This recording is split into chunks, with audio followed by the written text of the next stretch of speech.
কুরবানিতে গরু বেচা কিনা হয়, গরুর নাম দিছে হিরো আলম। কথা কর না কেন? কোরবানি কার জন্য? নাম দিছে পরিমণি।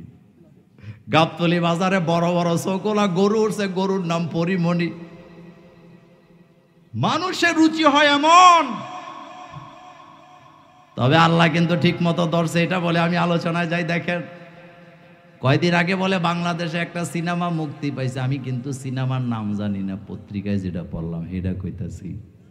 সিনেমা এখন আর ছেলে মেয়েরা দেখে না, এখন হুজুরদের ওয়াজ নিয়ে পড়ে থাকে। এখন যখন সিনেমা হলে সিনেমা চালায়া দিছে, নারীও নাই পুরুষও নাই, সব মিলাইয়া 14 জনে দেখতাছে। এখন পরিচালক মনে মনে কয় কারেন্ট বিলও আসবে না, সিনেমা বন্ধ কর। লাভ হইছে না লস হইছে? কিন্তু আপনাদের সিরাজগঞ্জে, আপনাদের এটা কোন জেলা? নাটোর জেলাতে যে মাহফিল হয়, 15 জন মানুষ আসে নাকি? কতক্ষণ না কেন? আজকের মাহফিলে আমার মা বোনদের সংখ্যা কম না বেশি? মুছে তেল দিয়া লাভ নাই, দিনে দিনে মোহাম্মদ সাল্লাল্লাহু আলাইহি ওয়াসাল্লামের উম্মত বাড়বে। এই জমিন আল্লাহর, এই জমিনে আইনও চলবে আল্লাহর, কোরআন থাকবে ততদিন, আকাশ আর জমিন থাকবে যতদিন। আল্লাহর নবী বলেছেন, আমার একজন উম্মত বেঁচে থাকা অবস্থায় বাতিল কখনো তাদের উপরে বিজয় লাভ করতে পারবে না। যতদিন বেঁচে থাকবো আমি আমার কোরআনের শিক্ষানীতির পক্ষে সংগ্রাম করতে রাজি আছি না নাই? চিল্লায় বলো, আছি না নাই?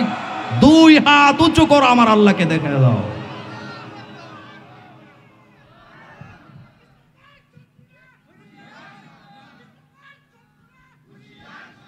আমার কলেজের ভাইয়ারা বলতেছিলাম, শিক্ষা দেয় কে? আল্লাহ দেয়। রব, এতক্ষণ কি বললাম? রব আল্লাহ তো বলবেনই, শিক্ষা কে দেয়? আমরা বলি রব্বি জিদনি ইলমা, আয় আমাদের রব, আপনি আমাদেরকে এলেম দেন। তাহলে এলেম চাইতে হবে কার কাছে?